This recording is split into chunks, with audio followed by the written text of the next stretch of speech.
The song Creep by Radiohead is infamous. So today I want us to have a look at this song and maybe think about how we can make our music a bit more relatable. It's quite challenging to make a 4-chord song not get boring. Creep doesn't get boring, and I think that's because the chord progression itself is interesting. It starts on a G major chord, which makes sense because it's in the key of G major. These are the triads that we have in the key of G major. After this G chord, we go to a B major chord. Hey, hold on, wait a second.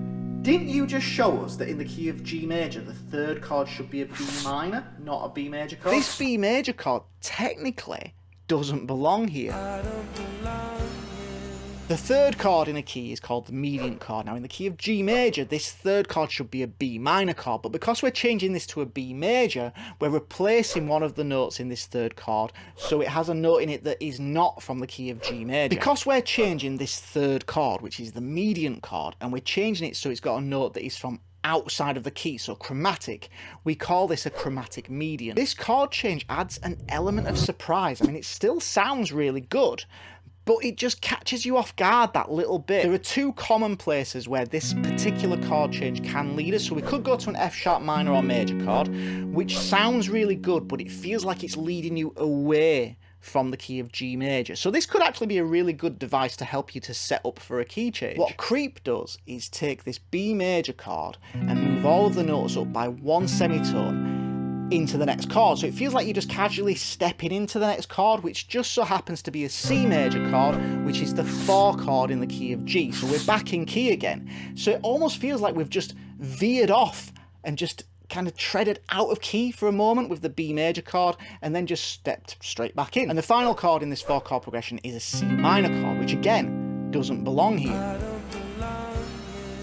A really interesting thing to experiment with is borrowing chords from the parallel minor key. So the 4 chord in G major is C major, and the 4 chord in G minor is C minor. So we're just going to borrow this 4 chord from G minor and place it into the context of this chord progression. And this works really well, especially if you go back to the 1 chord. And that's what Radiohead do. They go back to the start of the chord progression, which starts on G major. This chord progression is really interesting, but we are just repeating the same 4 chords over and over again. Now, to me, this feels like they're expressing this feeling of being stuck in this loop, this monotonous cycle. Thom Yorke really does implement these notes that are in the chord tones but are from outside of the key to enhance his vocal melodies. He's always landing on chord tones when he's singing. Most good singers do, but I really like how he utilizes these out of key chord tones in the chorus section in particular, when the song is at its most intense. I mean, this chorus section almost hits you in the face with how powerful it is.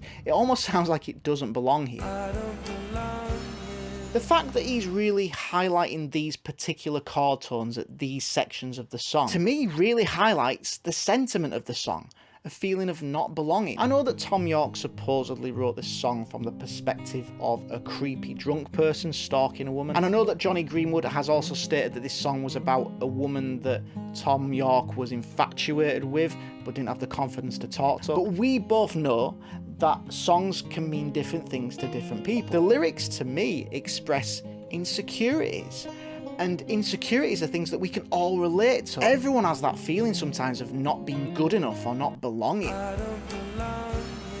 And this particular sentiment is something that I think we can all relate to, which is why I think this song has connected with so many people, including people that aren't necessarily Radiohead fans. When you're writing a song, you might come up with some perfectly crafted, interesting lyrics that fit the melody and the chord progression, but what you might want to think about next is picking out parts of the song that you really want to highlight, like those lines that could really connect with someone, and see if musically you could change like the melody or the chords or something that could really make those bits pop and stand out. And I think this could really make a good song into a truly great song. If you've gotten anything out of this video at all, please consider pressing the like button, subscribing to the channel. If you've got any suggestions of songs you want to see covered in this series, let me know in the comment section below.